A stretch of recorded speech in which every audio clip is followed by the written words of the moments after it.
Bonjour Nicolas Mirkovic, bonjour à tous. Bienvenue dans ce déjà 15e épisode de Un autre regard avec Nicolas Mirkovic. Nicolas, comment s'est passée ta semaine? Écoute, pas mal. Je suis toujours donc sur la promotion de mon livre, Déclin et renouveau, comment les Français se relèveront. Donc, pas mal d'interventions à droite, à gauche, pas mal de travail en ce moment. Donc, mais la semaine se passe bien et le retour est très bon pour l'instant, quoi. Donc, je remercie tous ceux qui me soutiennent et qui croient au redressement de la France. Merveilleux livre, on en a parlé la semaine dernière avec toi. Je renvoie tout le monde à ce 14e épisode d'un autre regard où on parlait exclusivement justement de déclin et renaissance. Voilà, il y a du boulot pour la France. Tu t'y es attelé, c'est un beau bébé, 391 pages, donc là, sautez dessus. En plus, vous pouvez en gagner sur Divergence politique dans les différentes émissions, donc écoutez, n'hésitez pas. On en a déjà fait gagner, je crois, 4. On en a encore 600 réserves à vous faire gagner, donc suivez un petit peu l'actualité. Également, vous le voyez avec moi, c'est le mug Make Divergence Great Again. Hein, c'est le mug officiel de Divergence politique, Make Divergence Great Again. Eh bien, pour pouvoir nous faire rendre great again, c'est pas compliqué, vous le voyez, c'est dans l'angle. Faites un j'aime, abonnez-vous à la chaîne, bien entendu, activez la cloche pour avoir les notifications sur les différentes émissions lorsqu'elles sortent. Et puis, si vous voulez nous rendre encore plus great again et nous supporter, nous soutenir, vous le voyez, il y a un petit QR code, c'est pas compliqué. Avec votre téléphone, vous scannez le QR code et vous pouvez nous faire un don. Voilà, vous pouvez nous soutenir, ça nous permettra de payer tous les frais, notamment de la plateforme d'enregistrement, du site internet, la partie technique, les micros, les caméras, etc. Bon, voilà, vous pouvez nous soutenir grâce à ce moyen-là. Donc voilà, Make Divergence Great Again. Et c'est une petite blague que je fais puisqu'on va parler encore des États-Unis dans cette émission, Nicolas. On s'est posé la question, les démocrates sont-ils vers un grand comeback? Alors, c'est un petit peu ironique, mais ils ont pris une déculottée lors de cette présidentielle mémorable et historique, on peut le dire, remportée par Donald Trump en novembre 2024. Ils n'ont pas existé. Des États qui étaient des États très forts des démocrates avaient failli basculer véritablement. Est-ce qu'il y a un renouveau qui s'opère aux États-Unis dans l'opposition politique américaine? Disons que je ne dirais pas qu'il y a un renouveau. Le paradoxe de cette situation, c'est que la plus grande force des démocrates aujourd'hui, c'est Donald Trump. Et comme Donald Trump aujourd'hui est complètement imprédictible, comme il dit qu'il a des positions qui varient en fonction de l'heure de la journée, comme il a du mal à mettre en place une partie de son programme et qui se fait de plus en plus décrier pour des actions qui étaient même contraires à ce qu'il avait promis, eh bien les démocrates surfent sur cette vague. Et donc, c'est Donald Trump qui est en train de renforcer son opposition. En ce moment, on va se focaliser sur les démocrates ce soir, mais n'oublions pas qu'il y a déjà une partie de la base MAGA, Make America Great Again, qui a été fracturée. Des personnes comme Marjorie Taylor Greene, comme Tucker Carlson, même Elon Musk à un moment a été en froid avec Trump, Dave Smith, j'en ai déjà parlé. Ces personnes-là qui étaient des Joe Rogan, un soutien de poids en faveur de Trump pendant la campagne, maintenant prennent leur distance, critiquent le président américain, ne se reconnaissent pas dans les actions qu'il est en train de mettre en place et ne comprennent pas du tout ce qui se passe à Washington aujourd'hui. Et ça, vous avez une partie des soutiens importants connus de Trump qui sont partis côté républicain et qui sont devenus maintenant des opposants à Trump. Thomas Massie, qui est un membre de la Chambre des représentants, est devenu la cible principale de Trump. C'est-à-dire que non seulement il critique ce que Trump fait, mais Trump aussi a dans le collimateur des républicains qui ont été ses soutiens. Donc il y a une guéguerre entre républicains et évidemment, les démocrates, ils prennent de la distance, ils regardent ça et ils laissent faire. Aujourd'hui, quand Trump attaque illégalement l'Iran ou le Venezuela, quand il dit qu'il veut annexer le Canada ou le Groenland, il fait évidemment les affaires des démocrates qui disent, bon, regardez ce qu'on vous avait dit, il est fou, il ne sait pas ce qu'il veut faire, il veut annexer d'autres pays, il fait la guerre, nous on ne veut pas ça, alors ils ont le beau rôle. Ils oublient aussi que les faiseurs de guerre côté démocrate, il y en a beaucoup, il y en a même énormément, mais ils jouent ce rôle de parti qui garde la tête froide, qui dénonce les positions de Trump et la gestion aussi de l'immigration illégale est très maladroite. Il y a quand même eu, plus que maladroite, il y a eu deux manifestants qui ont été tués par la police ICE, qui est une police fédérale. Et ça, évidemment, ça crée énormément de tensions. Et c'est extrêmement maladroit de la part de Trump parce qu'il avait quand même un tapis rouge devant lui. N'oublions pas qu'il a gagné avec le vote populaire. Il a eu tous les grands électeurs. Ses candidats ont gagné la Chambre des représentants, le Sénat. Et donc, il a le Congrès derrière lui. Et comme il fait pas tout le contraire, mais une partie de ce qu'il fait est complètement contraire à ce qu'il avait promis, notamment sur la scène internationale. Et ça, aujourd'hui, les Américains commencent à s'inquiéter. Et il est fort à parier qu'au midterm qui vont arriver en novembre, si Trump continue comme ça, que les candidats républicains perdent lors de cette élection. Donc, il va être extrêmement important dans les mois à venir qui cherche à se faire soutenir par Trump et qui sont les républicains qui vont au contraire prendre leur distance parce qu'ils veulent être élus et ils sentent bien que le vent tourne un peu aux États-Unis en ce moment. On voit d'ailleurs un Trump qui n'est pas, je dirais, qui est pas déconnecté de la réalité, puisqu'il le dit lui-même. Il dit si je perds au midterm, ils vont tout faire pour faire un impeachment, c'est-à-dire comment on appellerait ça en français, en tout cas une demande de destitution. De destitution, merci. Donc voilà, il en est conscient et il conçoit que s'il perd, probablement ils y arriveront. Et pas tout seul, hein, les démocrates, probablement, avec l'appui de personnes au sein même de son parti républicain qui n'hésiteront pas à appuyer sur le bouton de la guillotine. Alors, justement, la question qu'on va se poser, on va réafficher cette petite vignette. Vous voyez, on a mis des visages, les principaux visages du parti actuellement. Avant de rentrer un petit peu dans le nerf de la guerre et dire qui est qui et quelles sont leurs chances potentiellement, est-ce que ces démocrates sont toujours ancrés dans notamment les mouvements wokistes, etc., que Trump a combattu avec succès, hein, pour le coup, ou est-ce qu'ils sont dans une opposition assez caricaturale d'opposition à Trump, quoi qu'il arrive? Est-ce qu'en gros, ils sont encore sur leurs idées humanistes et progressistes, ou est-ce qu'ils ont un peu considéré que ça avait été aussi les motifs de leur défaite et ils reviennent dessus ou pas? Non, ils sont plutôt en défenseurs des droits des Américains. Ils ne sont pas tellement en train de dire Trump nous attaque sur le wokisme, il faut plus d'immigration. Ils ne sont pas en train de dire ça. Et je rappelle que Obama, le démocrate, avait renvoyé plus ou quasiment autant d'immigrés clandestins que Trump actuellement, à la même période. Donc, si vous voulez, ils ne sont pas en train de dire ça. Ils sont surtout en train de profiter des bévues, des erreurs, des phrases chocs de Trump qui est en train de rendre la situation de plus en plus clivante entre Américains. C'est-à-dire que Trump, qui avait le consentement des Américains et qui aurait dû, je pense, devenir le président des Américains, est resté en campagne. Il est resté en campagne au lieu de chercher le consensus.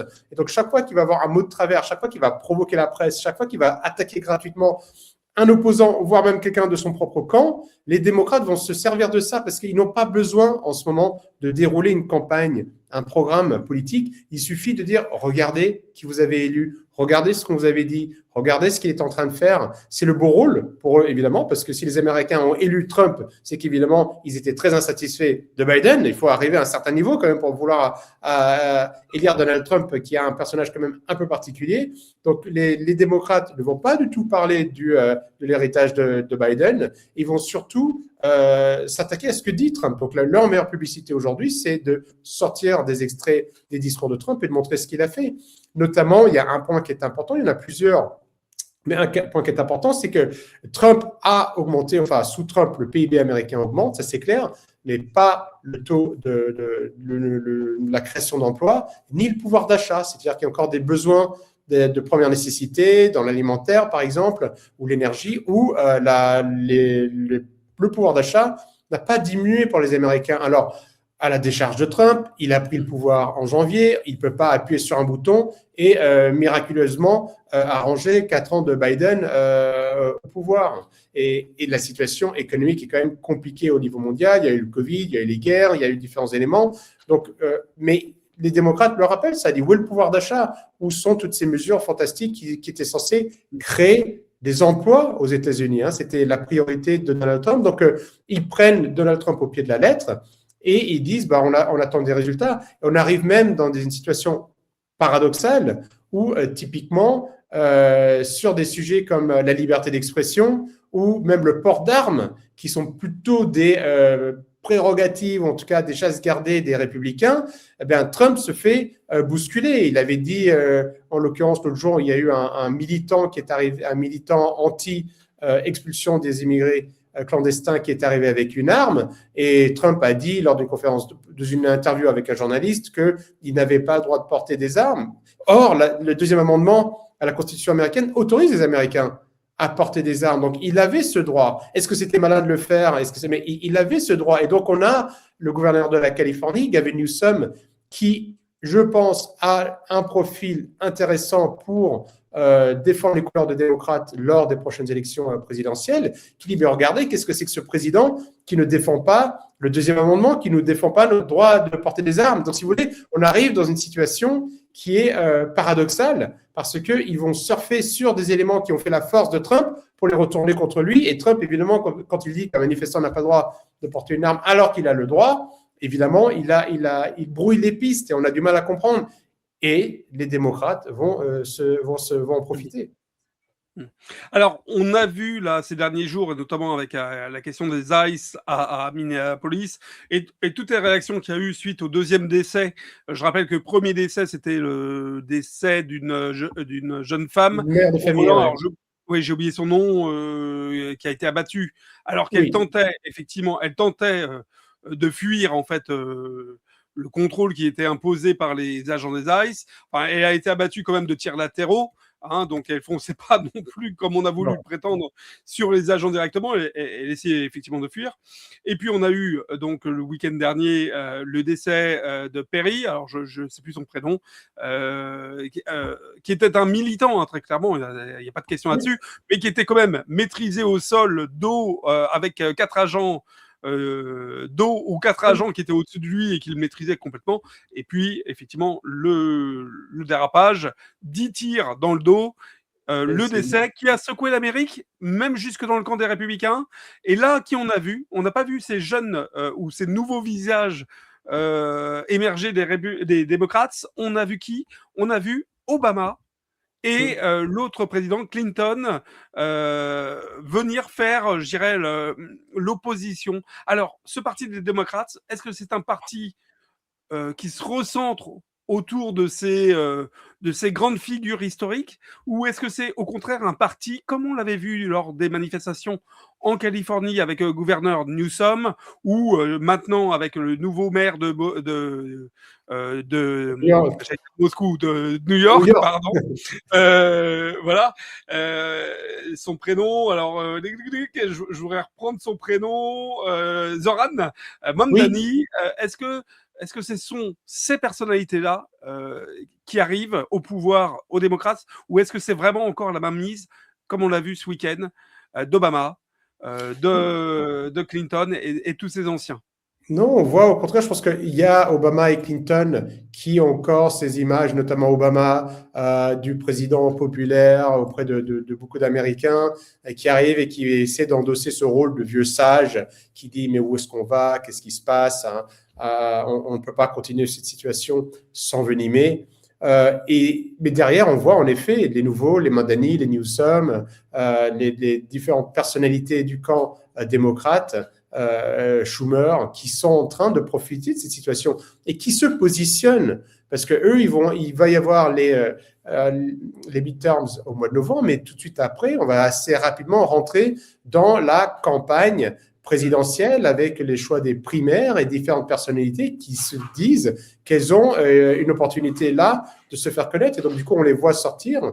Et ce sont des personnes, Mamdani, qui vient d'être élu avec haut la main à New York, enfin, qui a été élu il y a quelques mois, qui va profiter de cette situation ou pas. On va voir qu'il se place, il se positionne. Newsom, évidemment, lui, je pense, est à l'avant-garde aujourd'hui contre Trump, et il tweete beaucoup plus contre Trump, je trouve. En tout cas, il communique pas mal contre Trump plus que sur ce qui se passe en Californie actuellement, alors qu'il est gouverneur. Donc, je pense qu'il dissimule mal ses intentions présidentielles. Et on a comme ça plusieurs personnalités qui profitent de la situation. Shapiro, exactement. Shapiro, qui est le gouverneur de Pennsylvanie, qui est effectivement un des acteurs qu'on suit côté démocrate. Pareil pour Hakeem Jeffries. Alors, Hakeem Jeffries, on le voit effectivement sur la vignette qu'on a mis. Il est juste en dessous de Bernie Sanders. Alors, Bernie Sanders, c'est ce vieux historique menhir de gauche américaine. C'est plutôt le guide pour les jeunes, c'est ça? Donc, comment on pourrait dire?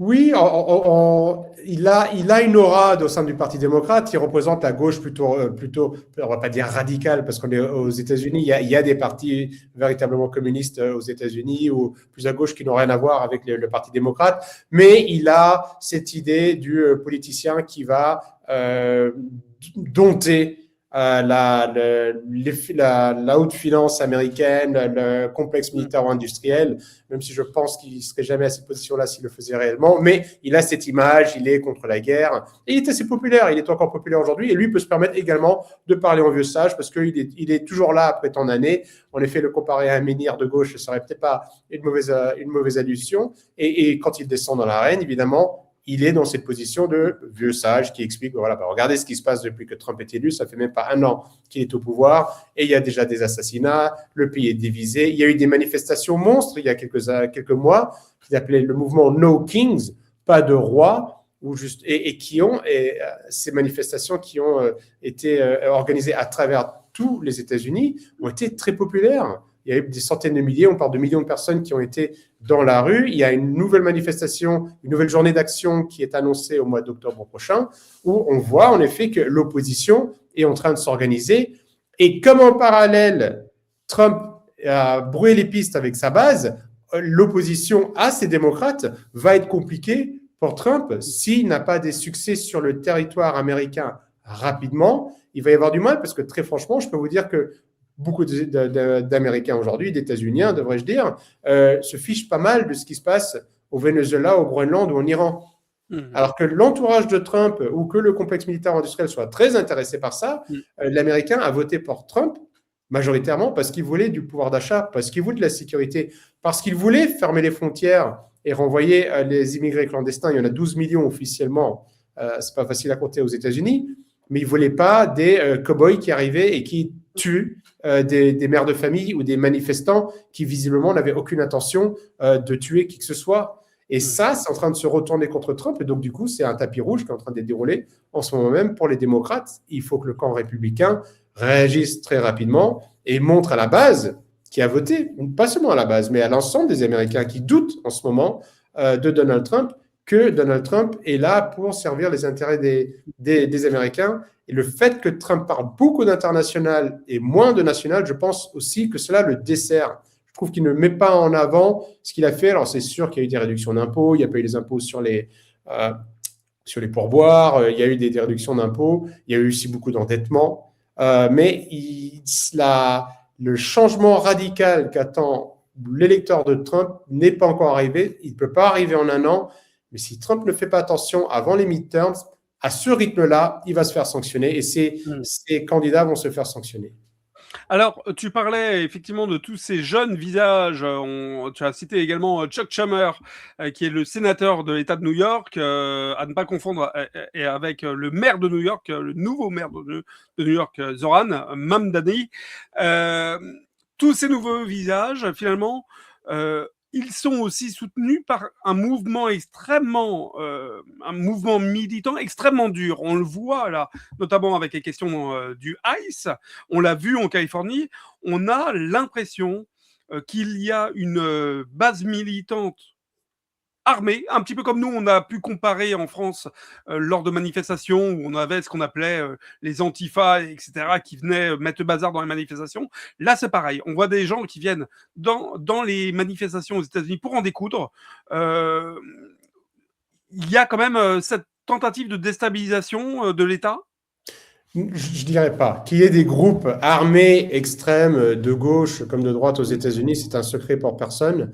Je ne pense pas. J'ai regardé ces manifestations de près, le type de personnes qui viennent, qu'il y ait des radicaux à l'intérieur de ces manifestations, il n'y a absolument aucun doute, ils ne s'en cachent pas, c'est public, mais je ne pense pas que leur avis était d'en découdre. En revanche, quand vous allez à une manifestation armée, c'est que, alors vous pouvez soit vous servir de votre arme, évidemment, mais on n'a pas vu ça, mais c'est parce que vous avez peur aussi. Je pense que ces personnes ont peur quand elles vont dans les manifestations, elles ne savent pas contre qui elles vont se retrouver sur place. Et on voit très clairement que là, même la police de l'immigration et des douanes n'hésite pas à tirer sur des militants qui sont au sol. Je veux dire, jamais cette scène, elle est complètement folle. Là, on voit cette personne, ce militant se faire terrasser littéralement et ensuite complètement tirer dessus à plus d'une dizaine de reprises.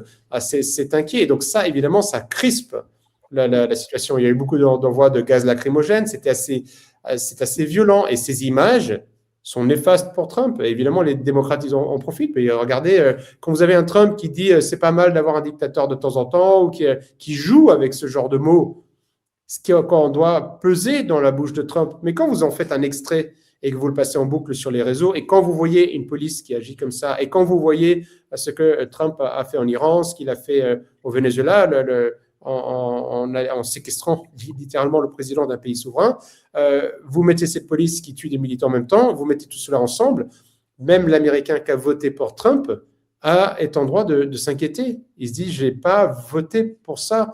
Moi, je pense que c'est vrai que beaucoup d'électeurs de Trump veulent des États-Unis apaisés. La situation était déjà très tendue avant. Aux États-Unis, la situation entre les côtes Est-Ouest et le reste du pays est très tendue. Il y a un climat de tension depuis plus d'une dizaine d'années aux États-Unis avec un pays qui s'appauvrit, avec un pays qui aujourd'hui a des problèmes, on en a déjà parlé, des problèmes de santé assez graves, des problèmes d'identité, des problèmes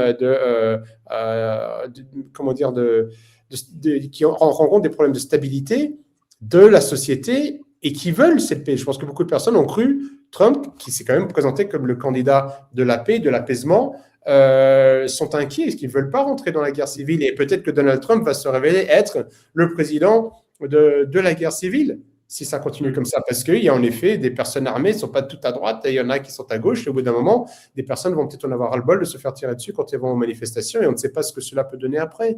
Donc tout ça n'est pas en ligne avec ce qu'il a fait, et on sait très bien que les mouvements qui sont en face de Trump sont capables de profiter de la situation, de sortir des éléments de leur contexte et d'être de mauvaise foi. Il n'y a aucun doute là-dessus. On l'a vu dans le passé, beaucoup de militants pro-Trump se faire agresser, se faire attaquer, calomnier par l'opposition, notamment en 2016, on l'avait vu, un peu moins en 2020. Donc on sait certains sont capables de faire ça. Et que Trump a joué la carte de la victime, à juste titre, il avait raison. Sauf que là, il est en train de faire la même chose que ce qu'il reprochait avant. Il était au pouvoir et ces images qu'on a, que ce soit de l'étranger ou même des États-Unis, font énormément de mal. Et même les militants pro-Trump sont assez gênés de devoir défendre leur président en ce moment avec ce genre d'image. Alors que Trump, je trouve, moi, parce que s'il avait été malin, il aurait dû, lui, justement, agir en vieux sage. Il aurait dû, lui, justement, y aller tranquillement, se faire en sorte qu'on ne laisse pas ces miliciens, enfin, c'est pas des miliciens, c'est une police, là, il se met attaquer, se vanter, il ne devrait pas, à un moment, quand il y a eu ces deux assassinats, hein, eh bien, tout de suite, la Maison-Blanche et des personnes haut placées dans le gouvernement disent non, ils ont été attaqués. On ne peut pas parler comme ça. Au bout d'un moment, il doit entrer dans l'arène en disant écoutez, il y a une bavure, ça arrive, ça c'est clair et net, c'est grave, c'est extrêmement grave, mais ça peut arriver dans une société qui est armée. Mais il va très vite, trop vite, il reste dans la provocation et il encourage ce genre de situation là où il avait un programme très compliqué. On en a déjà parlé, il devait nettoyer les écuries d'Augias. Il est parti dans toutes les directions, tous azimuts, à l'étranger, au national, il veut tout faire en même temps. Et quand on fait tout en même temps, on se prend les pieds dans le tapis. Et si on n'a pas un petit peu de sagesse, une tête froide, si on n'est pas capable de prendre du recul et qu'on est soupolé sur tous les sujets, eh bien, évidemment, son opposition va en profiter et cela va se retourner contre lui. Il a réussi, notamment, on le voit sur l'épisode dramatique de Minneapolis, à refédérer notamment les mouvements Black Panthers, qui étaient inexistants ces Oui, dernières années, qui reste minime. Ouais. voilà, de les remettre en scène, en selle, pardon. Enfin, c'est quand même catastrophique. Alors, dernière question pour finir ce podcast. Allez, on va sortir la boule de cristal, on va faire des petits pronostics. On a des personnalités un petit peu différentes côté démocrate. On a Gavin Newsom qui est très charismatique finalement, Oui. qui est très médiatique, et qui, en fait, comme tu l'as dit et tu as résumé avec justesse, qui est plutôt positionné comme un anti-Trump que comme quelqu'un qui a un programme. C'est-à-dire que lui, son concept politique, c'est on fait d'anti-Trump et puis point final. On a par contre à côté de ça un Shapiro, effectivement, qui est... Alors déjà, Shapiro, c'est quelqu'un qui est à la tête, puisqu'il est gouverneur de Pennsylvanie, d'un des swing states, donc c'est un État extrêmement important, c'est un État pivot électoralement. Il est plus modéré, c'est quelqu'un qui est plus justement perçu côté démocrate comme étant quelqu'un de axé sur le sociétal, etc. On pourrait citer qui? On pourrait citer peut-être Gretchen Whitmer, qui est très marquée sur les volants justement sociétaux et économiques. Si tu devais faire, et Hakeem Jeffries, allez, on va prendre les quatre. Et Hakeem Jeffries, en plus, qui bénéficie d'une aura, je dirais peut-être du côté des démocrates, peut-être il est un peu très rapidement connoté comme étant le futur Obama ou le Obama 2.0. En plus, il est le responsable il est le responsable des démocrates au sein de la Chambre des représentants, quoi. Donc, ils ont les responsables de la Chambre des représentants, Jeffries ou Schumer au Sénat, sont des personnalités qui ont une aura nationale et qui ont une carte à jouer. Moi, je dirais excuse-moi, et Jeffries, pour aussi dire un point qui est très important, c'est qu'il a aussi, pour les démocrates, la mission de récupérer ce vote afro-américain qui est parti en 2024, fin 2024, voter pour Donald Trump. Voilà. Alors, il n'est pas majoritairement parti, mais c'est vrai que Trump a réussi des scores qu'aucun républicain n'avait réussi auparavant, et chez les Latinos et dans la population noire américaine. Et en effet, il y a une partie de ces voix à récupérer parce que c'était historiquement la chasse gardée des démocrates. Donc, je pense qu'aujourd'hui, celui que je trouve, et j'étais très surpris, c'était bizarre d'ailleurs, que les démocrates ne se rabattent pas sur lui lors des élections de 2024, c'est Gavin Newsom. C'est Gavin Newsom, il est, je pense, celui qui présente le mieux. Il vient de la gauche californienne. Donc déjà, la gauche californienne, c'est plutôt la droite française. Donc il a cette image. En plus, il a une bonne tête. Il a le sens de la répartie. Je trouve que c'est quelqu'un qui pourrait briguer ce poste qui pourrait briguer, qui pourrait être le candidat chouchou des démocrates pour les prochaines élections présidentielles. Je pense que les démocrates ne vont pas forcément se ruer sur un candidat qui va se porter particulièrement à gauche. Ils voudront un candidat qui s'entend avec la gauche du Parti démocrate, mais je ne les vois pas se ruer dans un candidat wokiste, si vous voulez. Ça, je ne les vois pas faire ça. Je pense que ce serait une erreur tactique de la part des démocrates. Si les démocrates veulent gagner les prochaines élections, ils devront au contraire montrer que Trump était foufou, il disait n'importe quoi, il a fait n'importe quoi. On va mettre quelqu'un en place qui va veiller à l'ordre, qui va veiller à la stabilité. Donc, ils ne vont pas rentrer dans ce clivage. Ils sont malins, mais après, les démocrates ne sont pas toujours très malins. Ils vont essayer de trouver un candidat qui va incarner cette espèce de respectabilité, cette espèce de calme. Jeffries, je pense, et Hamdani sont trop jeunes, pas assez mûrs pour ça. Ils sont dans les rangs pour des prochaines élections et ils ont le temps. Ils ont le temps, ils ont le talent, ils ont le temps. Donc, mais je vois plutôt quelqu'un comme Newsom qui pourrait être cette figure qui rassemble les Américains, qui les rassure si Trump continue à faire ce qu'il fait aujourd'hui. C'est-à-dire que quelqu'un qui serait dans le profil finalement d'un Bernie Sanders plus jeune, quoi. Bernie Sanders, rappelons-le, n'est pas. C'est quelqu'un qui est sous étiquette indépendante, même s'il s'affilie toujours dans les accords ou dans les arrangements de parti aux démocrates, mais c'est quelqu'un qui est normalement plus un centriste, ce qu'on dirait en France un centriste, quoi. Oui, je dirais un centriste avec un cœur à gauche, comme le sont beaucoup de Californiens, parce que n'oublions pas qu'il est gouverneur de la Californie, où vous avez toute la tech. La Californie en soi est un des États les plus riches du monde. Donc, si vous voulez, le Californien, même s'il y a des problèmes de pauvreté grave, énorme en Californie, ça reste quand même la classe moyenne aisée, voire même classe très riche américaine dont il est le gouverneur.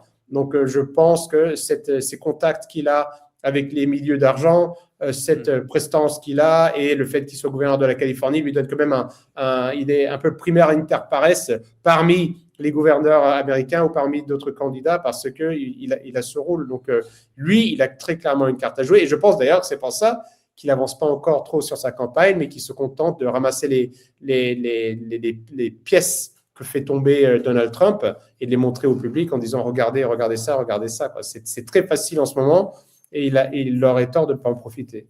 Et bien voilà, c'est la fin de cette 15e émission à notre regard avec Nicolas Mirkovic. On va remettre en affiche le livre de Nicolas Mirkovic qui vient de sortir. Allez hop, on le réaffiche à l'écran. Déclin et renouveau. Comment les Français se relèveront.